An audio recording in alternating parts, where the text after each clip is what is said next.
welcome. Happy Monday.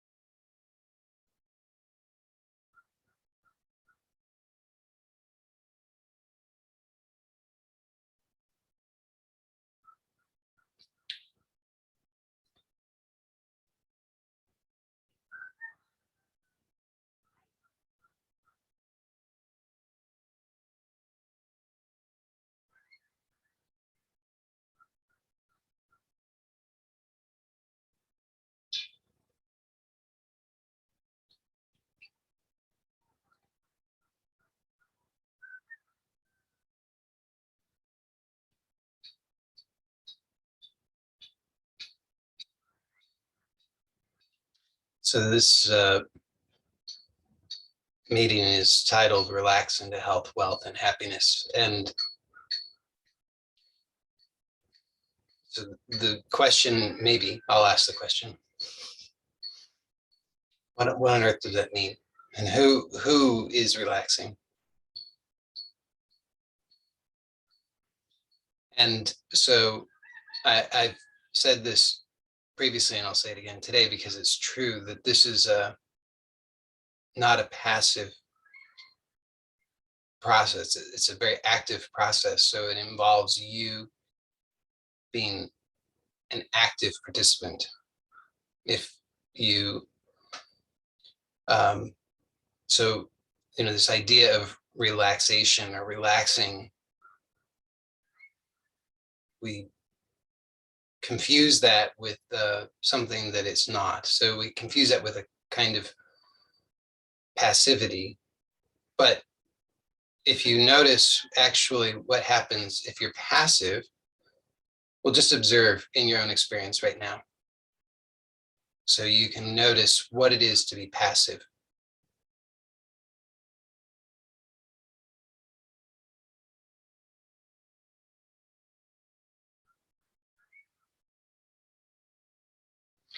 So if we're passive, and of course we can use these same words in different ways at different times to mean completely different things.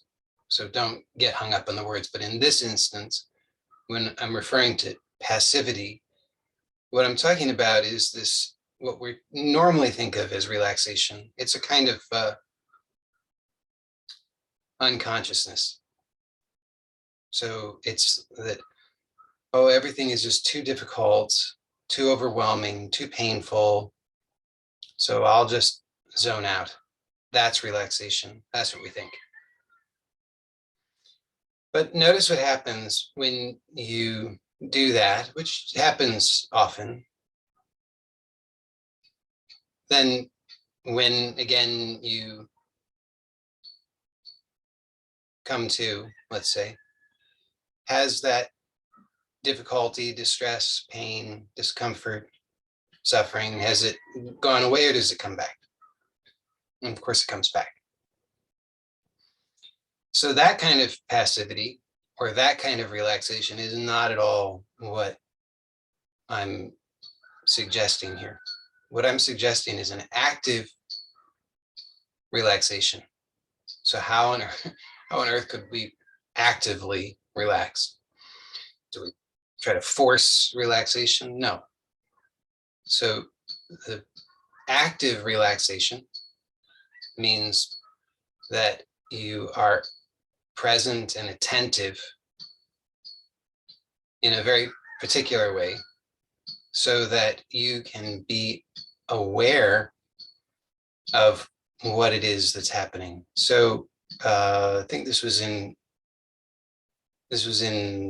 one of the Q&As last week. It may have been in the Wednesday group, but it was in one of those, this notion of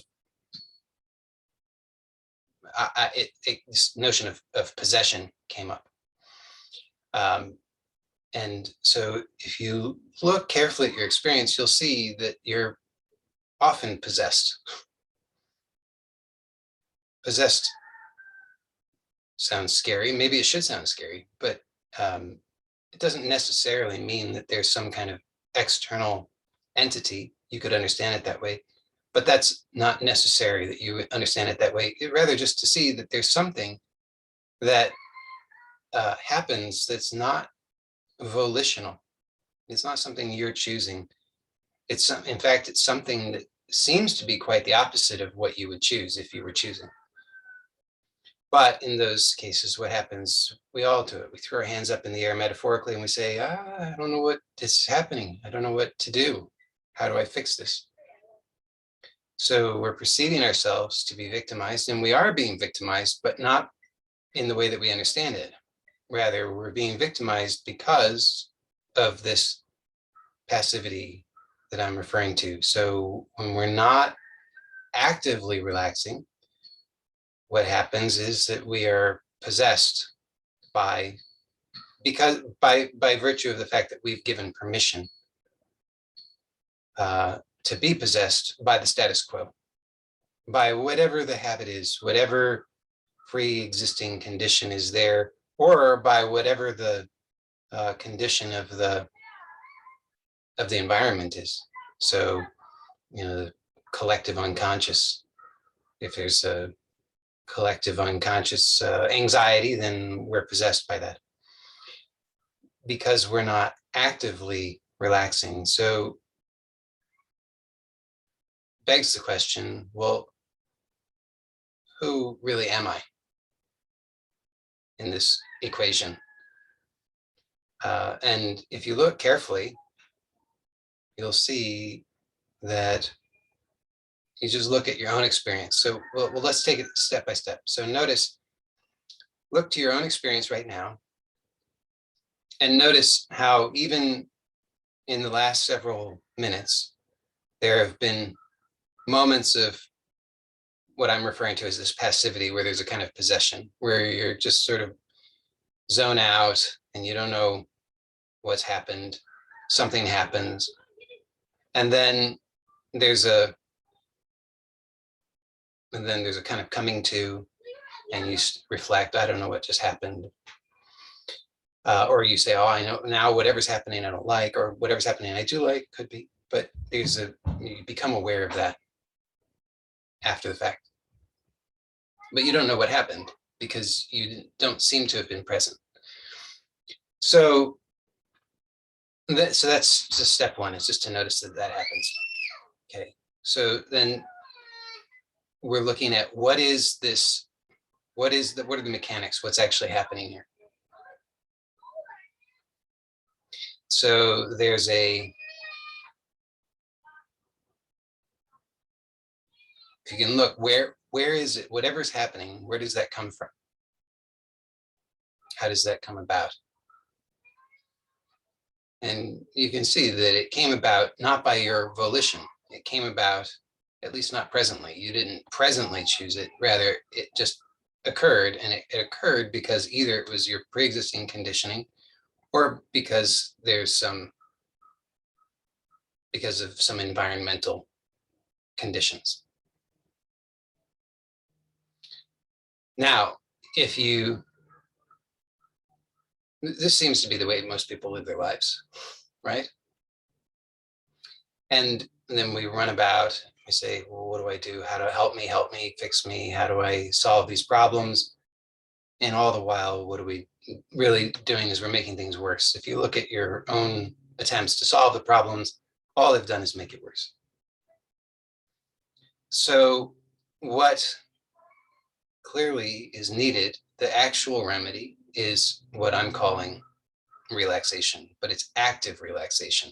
So now what we're going to explore directly is what this process of direct active relaxation is. So now just be attentive to your experience and notice whatever happens, all of it equally. And so the aim here is not to fix anything. The aim is not to overlay something. The aim is not to even understand. It's not to arrive at some state. There's no destination. It is the process itself is its own aim. So just look directly at your own experience and just observe what's happening and see it all evenly. So what do I mean by all evenly? What I mean is notice that you have constructed, because we've all been conditioned to do so, you've constructed this artificial sense of we could say layers or hierarchy or distance or what is self and what is other. And so you can see that you place almost reflexively you sort of file away in your own understanding your aspects of your experience as either closer in or further out, or however you cognize it, it doesn't really matter, but you compartmentalize, you divide, you make these distinctions. And here, where I'm inviting you just to see it all, it's all even, on even ground, everything that happens. So whether it seems to be outside of you or it seems to be inside of you, or whether it seems to be volitional or it seems to be reactive, whatever it is that's occurring, whether it's thoughts or feelings, sensations, images, any of it, whether it seems to be about the present or the past or the future, all of that, see all of it just evenly, equally on even ground, so that now your first step is just to be witness. And then second step, which isn't really a second step, but just to be clear about it, is then just to continue to witness, meaning don't indulge any further reactivity. So reactivity surfaces, so-called, I mean, that's what we call it. We call it reactivity to give a label to it. But you see that you just observe that, and then it just stops there. You don't react further to it. Or if further reaction surfaces, fine. You don't need to indulge further reactivity to that, and on and on and on. So even if there's a automatic reaction to that reaction, fine, but no need to react to that either, because even though I'm referring to it in this way and saying there's a reaction to a reaction to a reaction, what I'm inviting you to see is that it's just, they're all equal. They're all just happening on even ground, even footing. So there's no before or after or nearer or closer or mine or other, just to be witness to all of the experience that's occurring just as it is. And what you'll notice is that there's nothing actually here that you can grasp. If you're really attentive, there's no opportunity to grasp at anything, because the instant that there's even an impulse to grasp, that impulse to grasp is witnessed as this present arising, which is not nearer or further than the so-called prior arising. And so that is also just witnessed. And then this is witnessed. And then this is witnessed. Whatever it is just witnessed. So there's nothing to grasp, because there's nothing to grasp at any point. It's even the grasping is seen as just what's happening. So then you start to recognize it's not even this notion that I am grasping, or the notion that I am succeeding, or the notion that I am failing. All of these notions are all equal. They're equal with any other notion, whether it's about self or other, whether it's about present or past, whether it's about near or far, whether it's about good or bad, any notion whatsoever, all equal, because they're all just witnessed.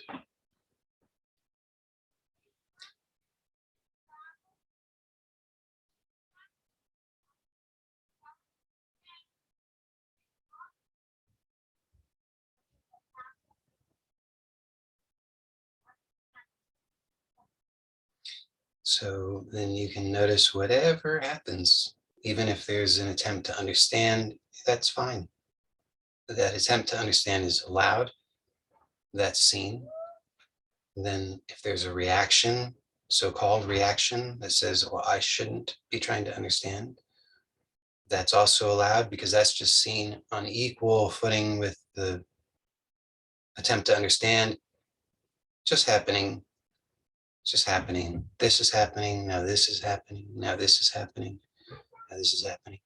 And then the thought, I'm understanding, or the thought, I'm not understanding. All of these are just happening. And it includes the sensations. So if there's a sensation, and of course it has to be coupled with a thought for there to be any sense of anything there. So if there's a sensation and a thought about it, this is a good sensation, or a thought that this is a bad sensation, or a thought this means something about me, or a thought I need to do something about this, all of those also just on equal footing, just seen. Even if there's seemingly a reaction to that, that's fine. No problem. That's seen. And you just start to notice that you can't grasp any of it, because the instant there's even an attempt to grasp, that attempt to grasp is seen. And there's a recognition that attempt to grasp, if you're really following, okay, that attempt to grasp is just another experience occurring. The notion that it is my experience and that I am doing it becomes transparent, because if you're really following, you just see this experience is happening, this experience is happening, this experience is happening. And that, as I say, there's no layering happening. So that by layering, what I mean is, again, there's this notion that's usually, we have a sense that it's closer in, this notion of I, me, mine, my experience, that then claims whatever is happening. See? So, but that sense that this is mine, my experience, my reactivity, my judgment, my shame, my fault, my gain, my loss, all of that is, it happens so automatically that we miss it most of the time. But here, and it has a lot to do with this, what I'm talking about, this layering. So we give more importance to what's one step out, so to speak, which is whatever that me, I, me, mine is claiming. So we overlook the I, me, mine. But here we're putting it all on, it's a even playing field. So we just see that experience of I, me, mine, this experience of grasping, this experience of reactivity, all of them are equal, and I'm able to witness all of them. Not even able to witness, that I cannot other than witness them.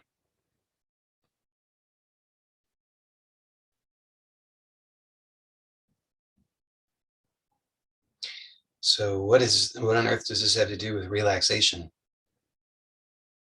I'm asking the question. So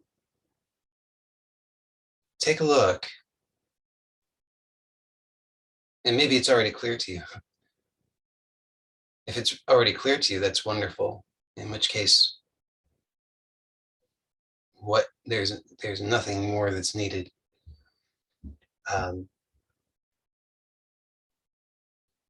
If it's not clear to you, then just look and see that this witnessing that's happening without any effort, actually. You can notice it's totally without any effort. Notice that we could say it's actually also open. Because even if this experience of grasping arises, the witnessing of that is already open. So there's an open witnessing to the closed grasping. But in order for anything to be witnessed, there has to be an openness. That openness, it is the I don't know what we call that, like the foundation of all experience. Otherwise, if the foundation was closed, there couldn't be any experience. But the foundation is open. So this openness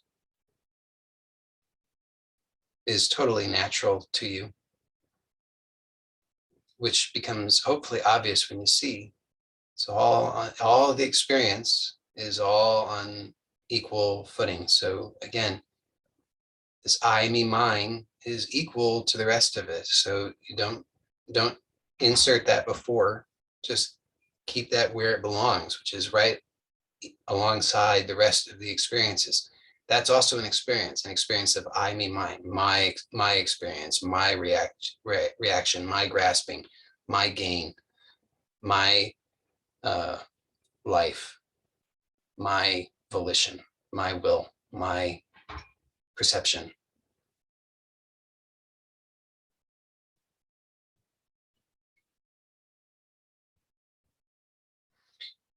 So then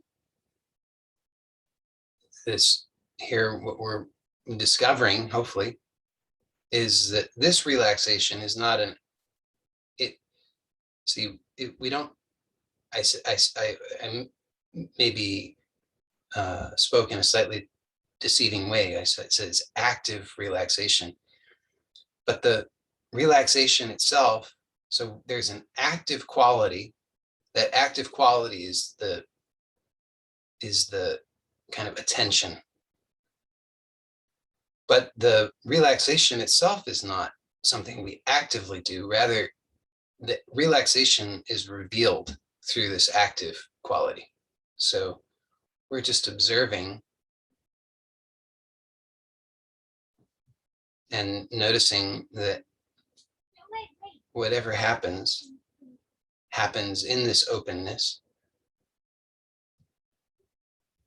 And there's nothing that escapes that. So even the grasping, clinging, even closeness, armoring,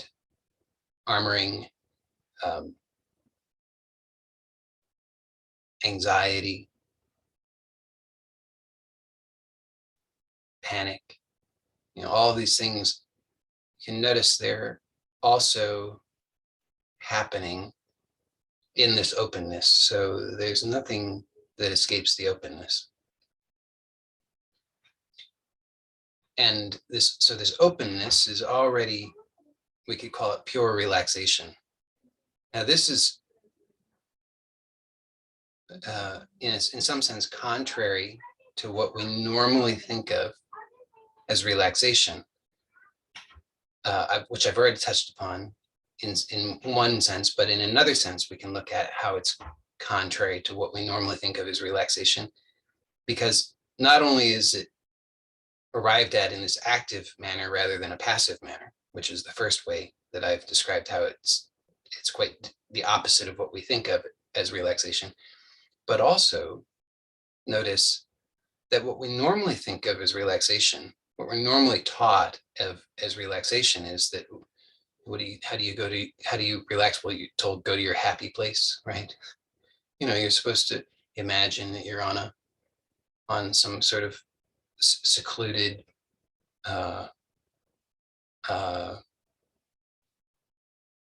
tropical island. It's totally safe, swinging in your hammock kind of thing. And you imagine everything is just perfect, exactly how you want it to be. You feel totally safe, totally comfortable, perfectly at ease. Everything is exactly the way that you think it should be, and that's relaxation. Well, here, this relaxation that I'm pointing to, that hopefully you're recognizing, this relaxation is in many ways, as I say, opposite to that, because it's unconditional. There are no conditions for this. So if there were conditions, then notice if you say, well, this relaxation can only exist when there's not anxiety, for example, or when there's not tension, or when there's not worry, or when there's not fear, or when there's not pain, or when there's not discomfort, or when there's not fill in the blank. So then when any of those conditions are not met, then you say, I'm not able to relax. But this relaxation that I'm pointing to now is a relaxation that, when you really glimpse this, you'll see exactly what I'm talking about. It's vastly superior relaxation because it's unconditional.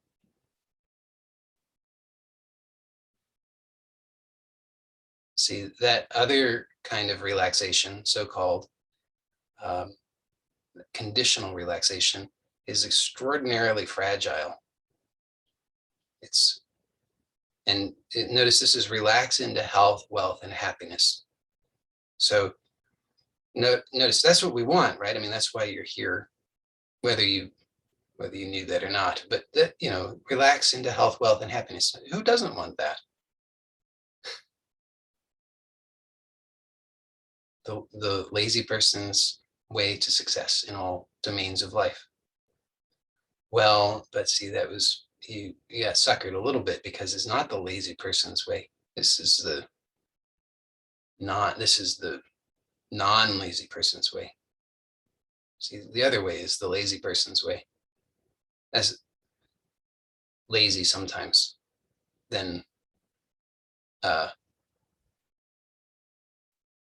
distressed the rest of the time. But here, what we're seeing that kind of conditional, dualistic way in which we can passively check out sometimes because we're so overwhelmed and exhausted and can't do it anymore, and we call that relaxation. Just leads to, it's followed by, invariably, it's followed by distress.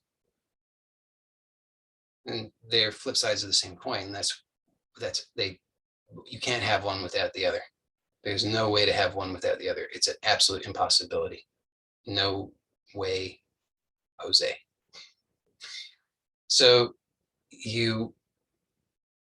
there's some intelligence in you that has recognized this, that says, wait a second, that way that I've been doing, it's like being on a roller coaster, and I'm tired of being on this roller coaster because I feel a little bit nauseous, or a lot nauseous. I just can't handle any more of this roller coaster. And so now what we're discovering is what this is. This unconditional, non-dual, has no opposite. It's not polarized. So this is the unconditional relaxation that allows you to relax into health, wealth, and happiness. Now, this health, wealth, and happiness also is unconditional. So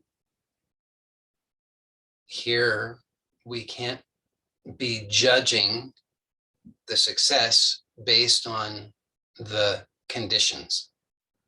That's tough, because we're so accustomed to judging whether we're successful by the conditions, which makes sense because we've only been taught to seek after conditional things. So of course we're going to judge the success based on conditions, because that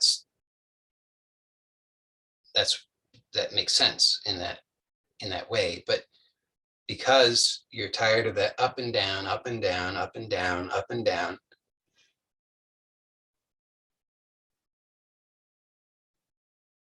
then what we're looking at is what's unconditional, and it's both the method and the results are unconditional. So this is a total paradigm shift. So if you mix and match, you'll be unhappy because, and this is the mistake we make, we say, okay, that sounds great. I want that unconditional relaxation. That sounds pretty good.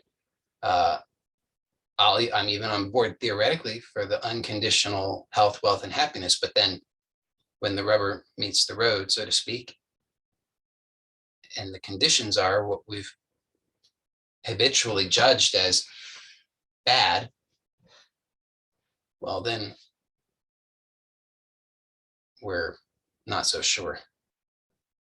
Say, where is all that health, wealth, and happiness that I was promised?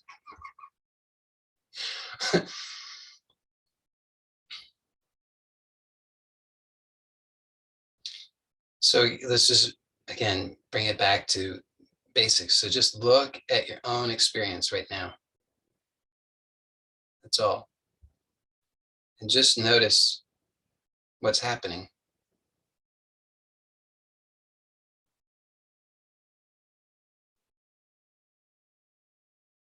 And when I say notice what's happening, again, I'm talking about you're just observing. You're not trying to analyze or judge, although analysis and judgment may occur, but just notice that the analysis or judgment is what's happening. So it's just another experience, rather than getting trapped in that experience and trying to dig your way out of it. You don't need to do that. You can just take it very lightly. You just see, oh, there, that's happening, that's happening, that's happening. Oh, that's happening.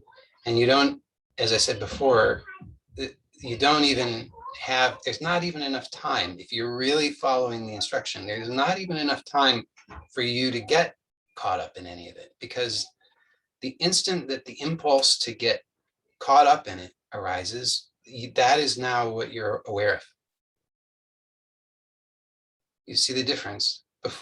The other way, the habitual way, the way of the world is they give the instruction, okay, observe your experience, and then some aspect of experience arises and we get sucked into it. So we just keep going down that rabbit hole more and more and more and more. And that's actually the process of passivity. You see, we think that's active. We think that thinking is active. But in fact, that thinking is totally passive, because that is letting the mind run on autopilot. It's just, there's nothing creative, there's nothing new, nothing fresh whatsoever. It's just a rehashing of the old.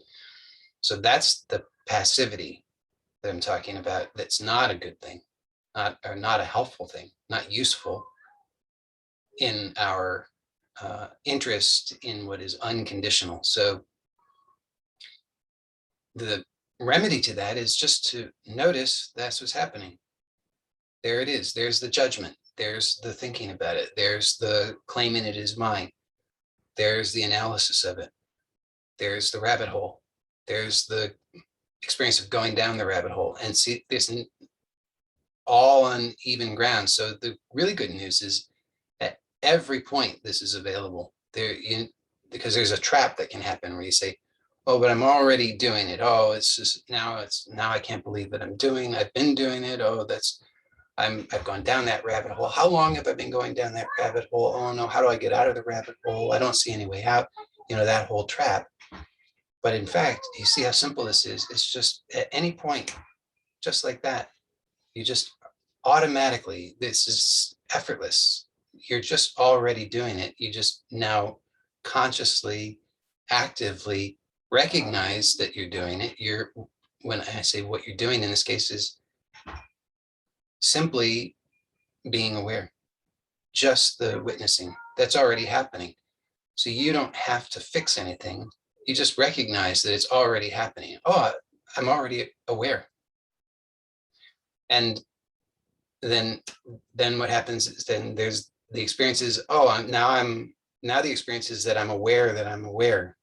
Now the experience is that I'm thinking about being aware. Now the experience is I'm trying to figure out, what does that mean? Now the experience is I'm trying to remember how to get hold of that. Now you just see, and you just see that it's just like there's no way to get hold of any of it. So you just stay with whatever is happening now.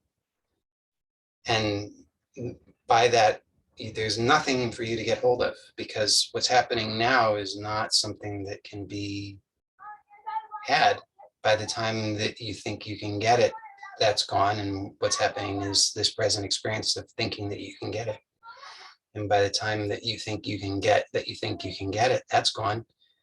And now you're aware of whatever you're aware of, despair, hopelessness, anger, frustration, excitement, enthusiasm, boredom, whatever. And so the aim is not, you see here, it actually is not about the objects of awareness, is not the experience anymore, because the experience can't be had. The experience could never be had. But now it becomes obvious that the experience can't be had. Whereas before we were chasing after it. Wait, don't go away. I want to get hold of you. I want to do something with you. And that's why we go down that rabbit hole trying to get hold of it, but we can't ever actually get hold of it because it is gone. It never was. So we're chasing after something that's a ghost. But in an instant, we can recognize effortlessly, I'm already aware that I'm chasing after a ghost. So we're right back exactly where we've always been, which is just this witnessing. And this starts to become something that you just start to recognize that, oh, so all of these so-called experiences are ghosts. By ghosts, I mean, there's nothing there. There's no substance to it. But we imagine that there's something there. And so then, of course, there can arise a kind of grief. Oh, well, what is life? And it seems so sad, and there's nothing there. But that also you're aware of effortlessly, which is just another ghost. And if you just keep noticing that effortlessly you're aware of whatever's happening, then it becomes clear that the so-called object of awareness, these experiences, is not the aim, because there's nothing that you can get hold of there. But notice that there is a luminosity, we could call it.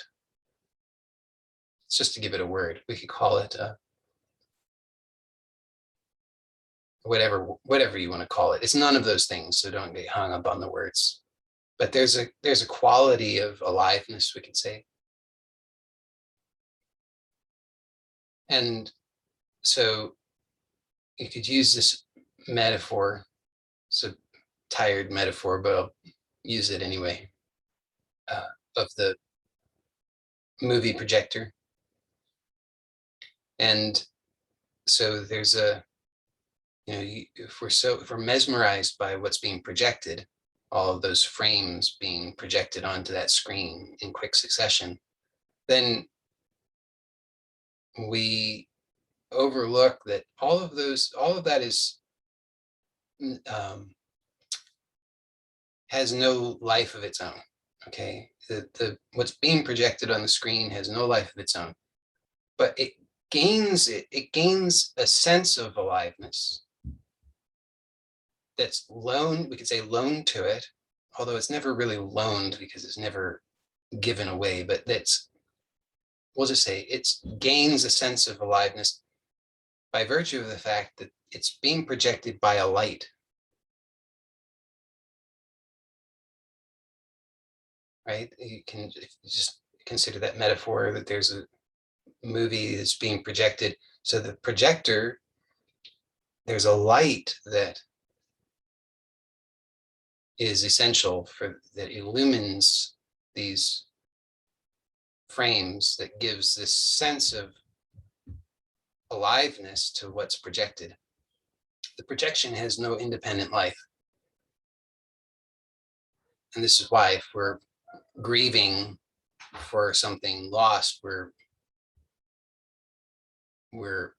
overlooking something really fundamental, which is that that where we were looking for aliveness, that aliveness didn't ever exist there independently.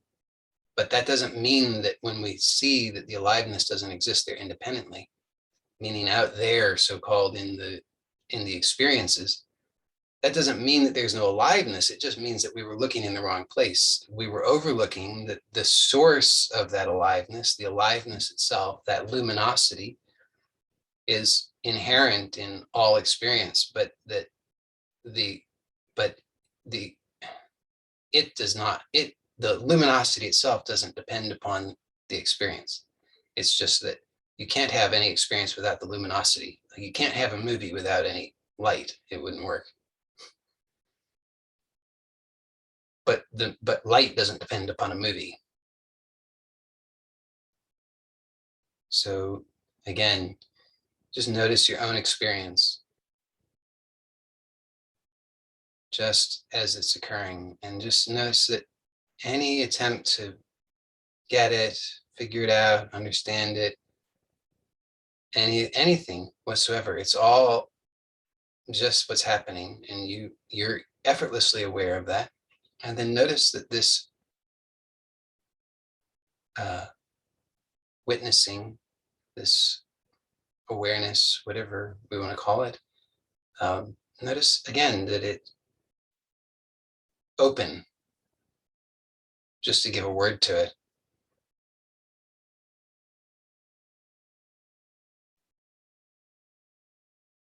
No matter what has ever happened, this witnessing is always open.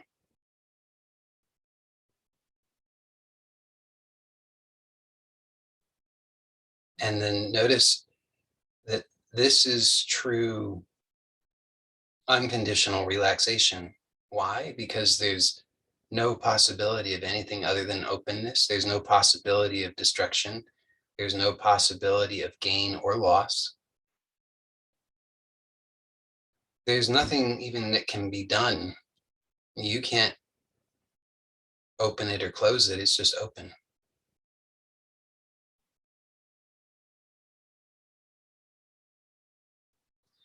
So totally unconditional. And when I say relaxation, isn't really this is the true essence of relaxation? That conditional relaxation where we set up all of the conditions, it's only so that we can have a glimpse of this. Just notice that when you even have just a moment of that conditional relaxation where you say, I feel so relaxed, that kind of conditional relaxation that can be so fragile, it can be destroyed in an instant because somebody shouts or somebody honks a horn, or because you get news that your bank account has no money in it, or because you get a stomach ache, or any of these other reasons. But that instant, that one glimpse of that relaxation, that conditional relaxation, just notice that that's like a spark of this unconditional relaxation, of this openness, this non-grasping. Even though, just again, to be clear, grasping arises. So the experience of grasping arises, but that experience of grasping is not grasped itself. Even if there's a grasping of the grasping, that's also an experience, and that's not grasped. So you just start to notice that all the experience is, there's an openness in which all of it is occurring, we could say. So then hopefully that starts to be clear that this is the unconditional relaxation, and that this is a refuge. So when we're in the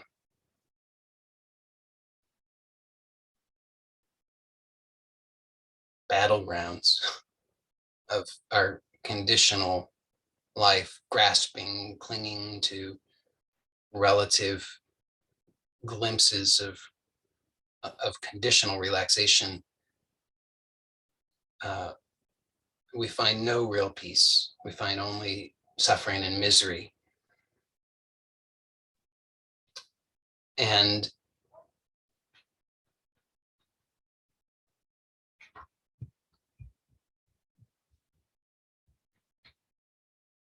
this openness is always the case. And it's a totally different, say, level that's untouched by what is conditional. So that's why it's a refuge, because here we're free of whatever is happening in the relative. So this is always available, and you can, as I've been inviting you to here, you can take refuge. How? Just simply by recognizing that it's already the case. So this is really radical, and it thereby flies in the face of most everything else that we've thought we've understood or learned. And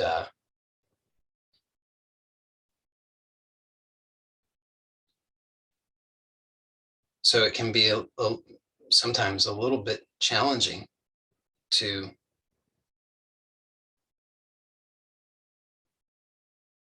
take that refuge, because this impulse, this conditioning to keep hitting our heads against the brick wall, basically thinking, no, I've got to keep trying. I've got to find this conditional relaxation, this conditional peace, this conditional health, wealth, and happiness. Then I'll be okay. And we do that. I mean, that seems to be how we learn, is we do that until finally we recognize realize that's just not going to work. You take the example of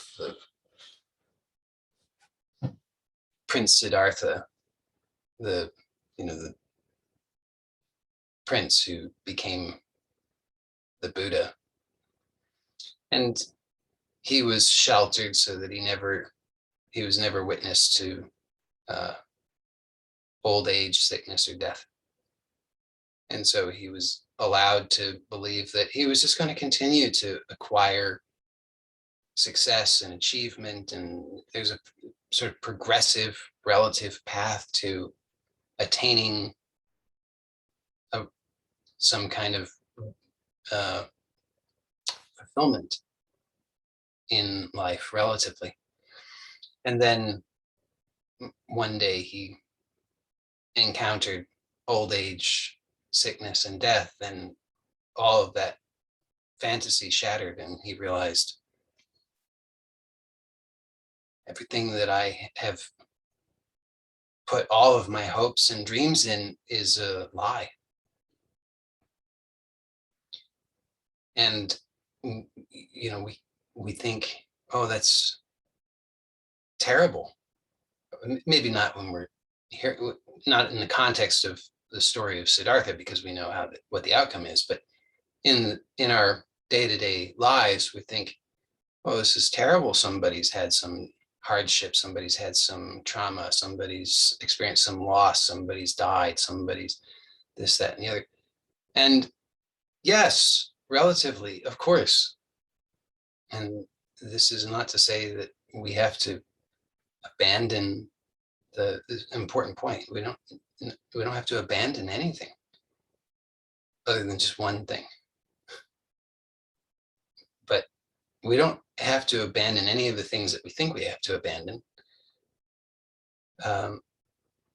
The point, though, is just the thing that has to be abandoned is the wrong, totally diluted. I mean, just absolutely diluted. When you see it clearly, it's obvious, completely diluted belief that you're going to get ultimate fulfillment in this world of relativity. obviously an impossibility. It's just not going to happen. So that's what that experience was for Siddhartha, this revelation that, oh, old age, sickness, and death, it's inevitable. Everybody will have this. Nobody escapes it. And so we can continue under that delusion only until we realize that we won't escape those things. So whatever, or put simply, whatever goes up must come down. So whatever we attain, which is why it's not like there's no need to renounce anything either, other than just the one thing, this delusion. But there's no need to denounce any of the world. We don't need to get rid of it. We don't need to push it away or deny it. We don't need to avoid relationships. We don't need to avoid any experience. We don't need to avoid experiencing sadness or loss or pain or any of the rest of it. But what, by giving up this one delusion, that we can attain ultimate fulfillment in the relative, we discover liberation. Liberation, not necessarily in not even in any way in the, doesn't need to be so in the phenomenal world, although that usually will follow in many respects. But again, it's this a refuge. It's just to recognize that this, to use the movie metaphor again, or the projector, that this, many movies will play, or within this one movie, there are many frames, many scenes.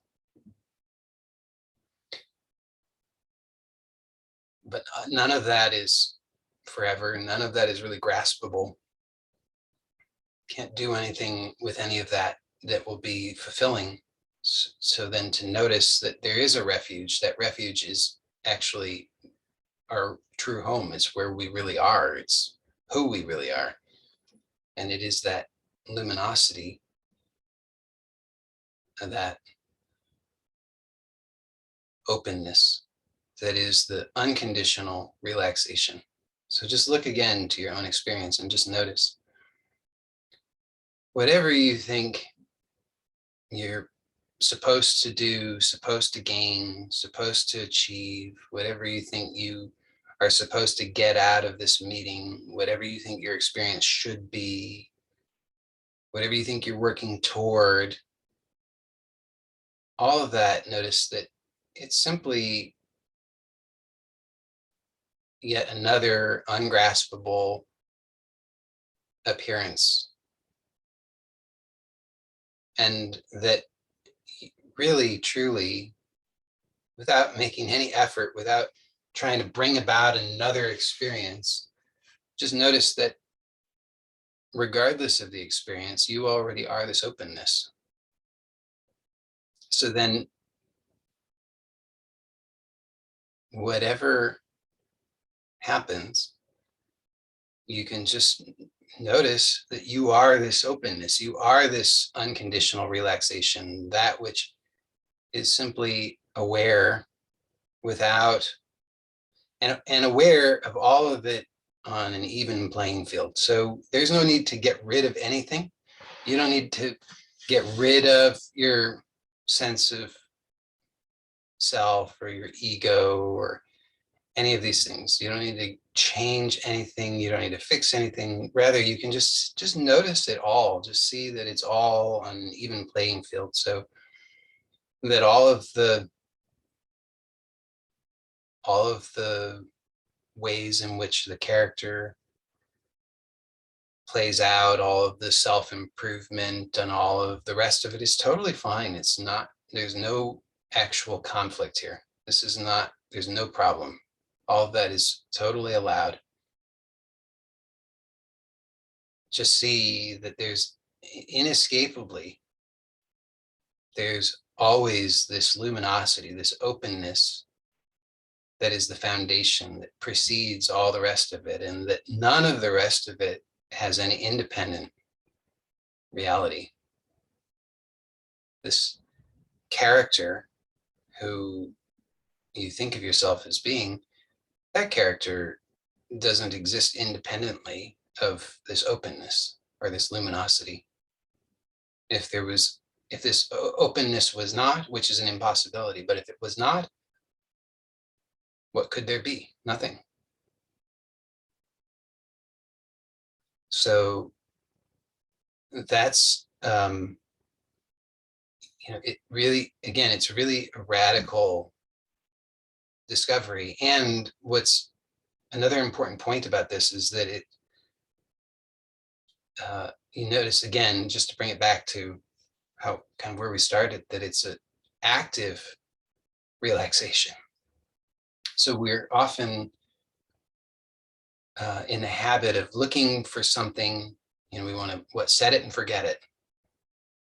Maybe just Americans want to do that. So sorry if the non-Americans have no idea what I'm talking about, but it's this notion that we want to do something. We're going to put in the work now. And we want to arrive at some plateau. Hopefully in our idea, it's going to be the ultimate plateau, supreme plateau. And then we're just going to hang out there forever. And it's going to be effortless because we've put in the work in advance. But this is wrong. And I can say that only because I know that you can see that in your own experience. I'm not telling you that as some thing to believe, but just look and see that it's never worked out. It doesn't work like that. So here so that might be a blow to the this delusion, right? Because the delusion is all built on that. The delusion is based on, I'm this independent self who's going to improve myself, and I'm going to achieve some kind of supreme state.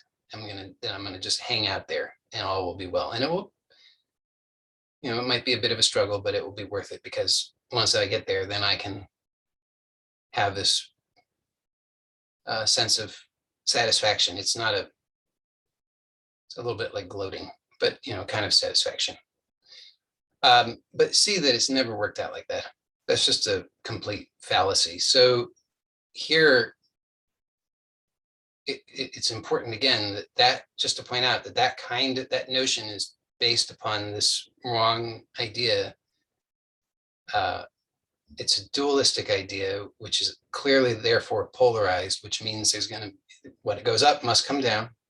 So if you think I'm going to put in that effort, and then I'm going to arrive up here and I'm going to hang out there, well, eventually, by virtue of the fact that it's relative, it will decline, it will decay.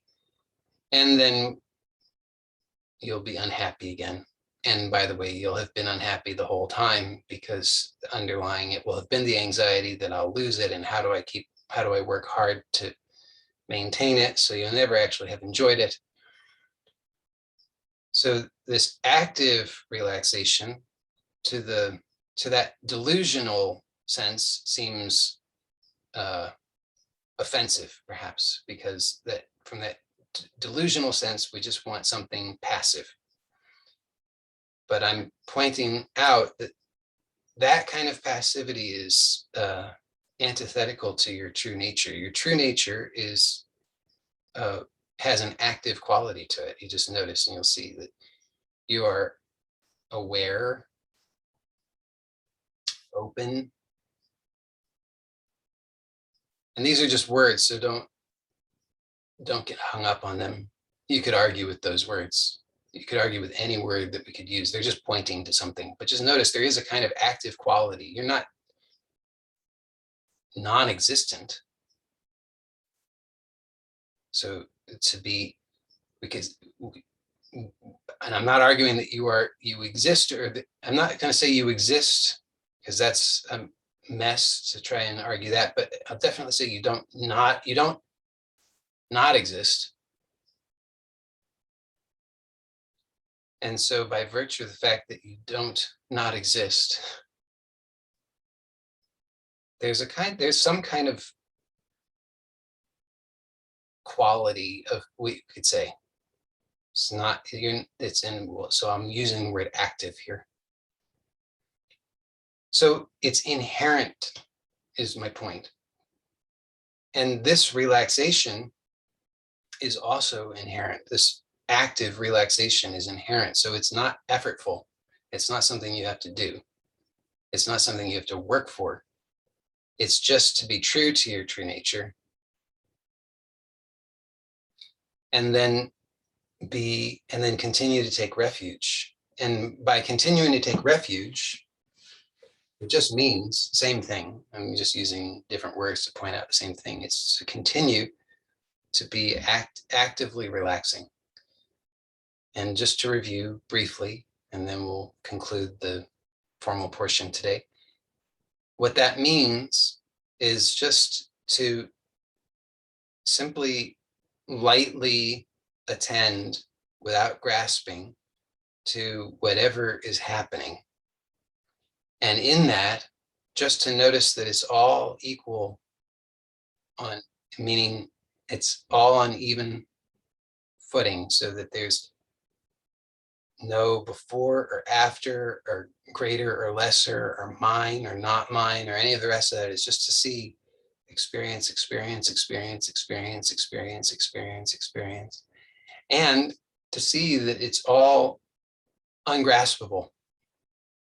Again, I'll point it out just in the same way, just so it's clear, hopefully clear, unless it's not clear the way I'm pointing it out, but just to see that this notion that there was something before and now I'm reacting to that is just a notion, but what's actually, that notion is what's arising now. So there's open awareness of that, just open witnessing of that, and that's gone. And before it ever really fully formed, and now here's this, which may be referring to something that came before, but we see that's also on equal footing. It's just what's happening now. And so all of it is ungraspable, because before it can be grasped, it's gone. And the impulse to grasp itself is just another arising that's occurring now, and that's gone. And then we're thinking about, I think I was just trying to grasp, and that's what's happening, and then that's gone. And then this puzzling over, but what does it all really mean, and how do I make sense of it, and how do I get hold of something? Okay, that's what's happening now, and then that's gone.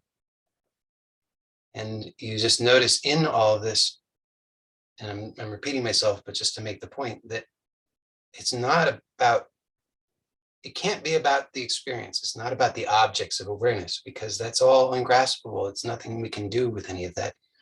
So we're not, just sort of furrowing our brow and looking really with a lot of tension at the experience, trying to get hold of it. It's not that. It's just to recognize that there is actually an openness here, and that openness is non-different from myself, and that is already unconditional relaxation, and that the fruits of that, which are already manifest, are unconditional health, wealth, and happiness. And this is not a joke. I mean, it's a legitimate, sincere, honest observation. You see that here is the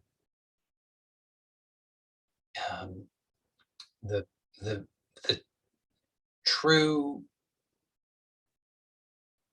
essence of pure health, wealth, and happiness. And the more that you take refuge here, the more that you are actively relaxing, the more clearer that becomes. And I'll end it on this point. And then, paradoxically, you express in this world from that as that which is unlimited, unconditional, has no, all of the rules and regulations about should and shouldn't and right and wrong and all the rest of that does not apply. There's a complete spontaneity and it's complete truthfulness, and there's no other possibility. And again, yes, that's very radical, but it's also I'm convinced it's the true message of all of the, I think all of the teaching, all true teachings are inherently radical. So I'll leave it at that for the formal portion today. And then for those who are here live, we'll stay on for the Q&A. Okay, thank you.